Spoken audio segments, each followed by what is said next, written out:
ಇದು ಇಡೀ ಸಮಾಜವೇ ತಲೆ ತಗ್ಗಿಸುವಂತಹ ಒಂದು ಸ್ಟೋರಿ. ನೀವು ಪ್ರತಿನಿತ್ಯ ಬಸ್ನಲ್ಲಿ ಪ್ರಯಾಣ ಮಾಡ್ತೀರಾ, ಹಾಗಾದ್ರೆ ಈ ಸ್ಟೋರಿಯನ್ನು ಮಿಸ್ ಮಾಡದಲೇ ನೋಡಲೇಬೇಕು. ಅದರಲ್ಲೂ ಹೆಣ್ಣು ಮಕ್ಕಳು, ಮಹಿಳೆಯರು ಈ ಸ್ಟೋರಿನ ನೋಡಲೇಬೇಕು. ಬಸ್ನಲ್ಲಿ ಪ್ರಯಾಣಿಸುವಂತಹ ಹೆಣ್ಣು ಮಕ್ಕಳು ಈ ಸ್ಟೋರಿನ ತಪ್ಪದೆ ನೋಡಬೇಕು.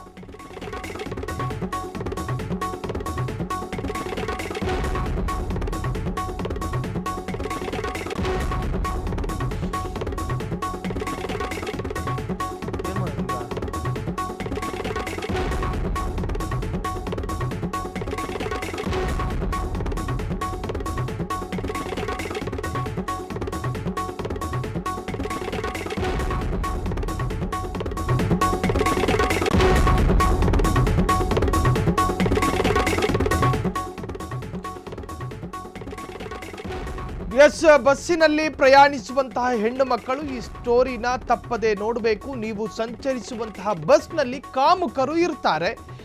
ಆ ಕಾಮುಕರು ನಿಮ್ಮನ್ನ ಕಾಡೋದಕ್ಕೆ ಶುರು ಮಾಡ್ತಾರೆ, ನಾನಾ ತರಹದಲ್ಲಿ, ನಾನಾ ರೂಪದಲ್ಲಿ, ನಾನಾ ವೇಷದಲ್ಲಿ.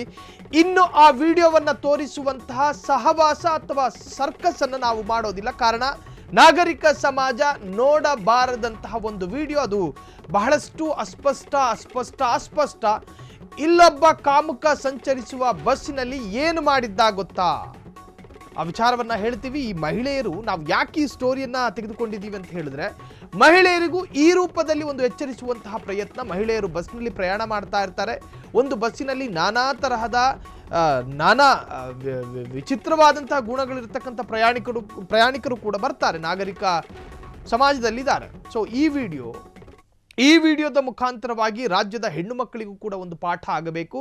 ಬಸ್ಸಿನಲ್ಲಿ ನಿಮ್ಮನ್ನ ಕಾಡುವಂತಹ ಕೆಲ ಪುರುಷರು, ಅಂದ್ರೆ ಎಲ್ಲಾ ಪುರುಷರು ಹಾಗಂತಲ್ಲ, ಕೆಲ ಪುರುಷರು ವಿಚಿತ್ರ ರೋಗದವರು ಇರ್ತಾರೆ, ವಿಕೃತರಿರ್ತಾರೆ. ಈ ವಿಡಿಯೋ ನೋಡಿದ್ರೆ ನೀವು ಕೂಡ ಬೆಚ್ಚಿ ಬೀಳ್ತೀರಿ. ಹಾಗಾಗಿ ನಾವು ವಿಡಿಯೋ ತೋರಿಸುವಂತಹ ಪ್ರಯತ್ನ ಮಾಡೋದಿಲ್ಲ.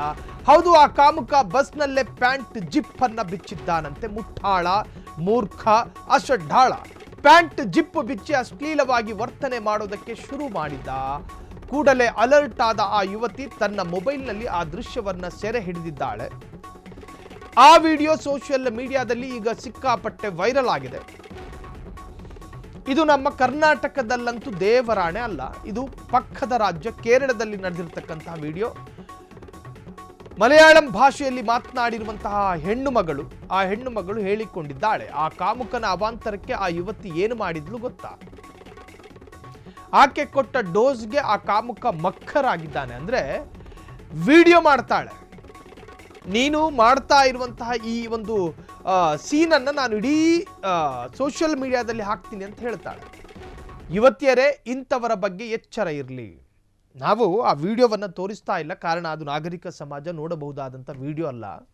ನಾವು ಇದರ ಮುಖಾಂತರ ಏನು ಹೇಳೋದಕ್ಕೆ ಬಯಸ್ತಾ ಇದೆ ಫ್ರೀಡಮ್ ಟಿವಿ ಅಂತ ಹೇಳಿದ್ರೆ, ಹೆಣ್ಣು ಮಕ್ಕಳು ಬಸ್ಸಿನಲ್ಲಿ ಪ್ರಯಾಣ ಮಾಡ್ತಾರೆ, ಮೆಟ್ರೋದಲ್ಲೂ ಕೂಡ ಪ್ರಯಾಣ ಮಾಡ್ತಾರೆ, ಕ್ಯಾಬ್ನಲ್ಲಿ, ಆಟೋದಲ್ಲಿ ಎಲ್ಲ ಪ್ರಯಾಣ ಮಾಡ್ತಾ ಇರ್ತಾರೆ.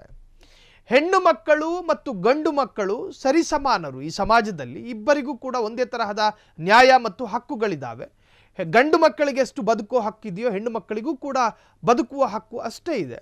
ಹೆಣ್ಣು ಮಕ್ಕಳ ಸುರಕ್ಷತೆ ಈ ಜಗತ್ತಿನ ಎಲ್ಲ ರಾಷ್ಟ್ರಗಳು ಕೂಡ ಮಾಡುತ್ತೆ. ಹೆಣ್ಣಿನ ಸುರಕ್ಷತೆ ಮತ್ತು ಹೆಣ್ಣಿನ ರಕ್ಷಣೆಗೆ ಬೇರೆ ಬೇರೆ ಕಾಯ್ದೆಗಳೇ ಇದ್ದಾವೆ. ಪೋಕ್ಸೋ ಕಾಯ್ದೆಯಂತಹ, ಹೆಣ್ಣು ಮಕ್ಕಳ ಸುರಕ್ಷಾ ಕಾಯ್ದೆ, ಈ ತರಹ ನಾನಾ ಕಾನೂನುಗಳಿದ್ದಾವೆ. ಆದರೆ ಈ ವಿಕೃತರ ಅಟ್ಟಹಾಸಕ್ಕೆ ಹೆಣ್ಣು ಮಕ್ಕಳಿಗೆ ರಕ್ಷಣೆ ಯಾವಾಗ?